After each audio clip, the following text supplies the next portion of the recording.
திருச்செந்தூரில் முருகப்பெருமானுடைய மன வருத்தத்தை சிவபெருமான் போக்கி அருளிய கதை தெரியுமா? காசநோயால் அவதியுற்று கொண்டிருந்த ஆதிசங்கரர் சிவபெருமானுடைய அறிவுறுத்தலின்படி திருச்செந்தூருக்கு போகிறார். முருகனை பாடி நோய் நீங்குவதற்காக போகிறார். முருகன் முன்னாடி நிற்கிறார்.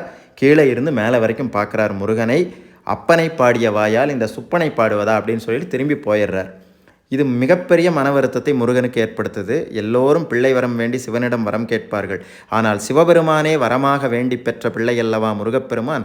அவனுடைய வருத்தத்தை அப்பனால் தாங்க முடியுமா? உடனே சிவபெருமான் ஆதிசங்கரர் முன்னாடி போகிறார். ஆதிசங்கரா, நீ அங்கே செல், அங்கே நின்று கண்களை மூடிக்கொண்டு என்னை தியானி, பின்பு கண்ணை திறந்து பார், அங்கே நிற்பது யார் என்று தெரியும்னு சொல்கிறார். உடனே ஆதிசங்கரர் அங்கே போகிறார். முருகன் முன்னாடி நிற்கிறார். கண்களை மூடிக்கொள்கிறார். சிவபெருமானை தியானிக்கிறார். பின் கண்ணை திறந்து பார்த்தவுடன் ஜடாமுடியோடு அங்கே சிவபெருமான் காட்சி கொடுக்கின்றார். பின்புதான் ஆதிசங்கருக்கு புரிகிறது சிவனும் முருகனும் ஒன்றே என்று. உடனே சுப்பிரமணிய புஜங்கம் பாடி தன் காச நோயிலிருந்து நிவர்த்தி பெறுகின்றார்.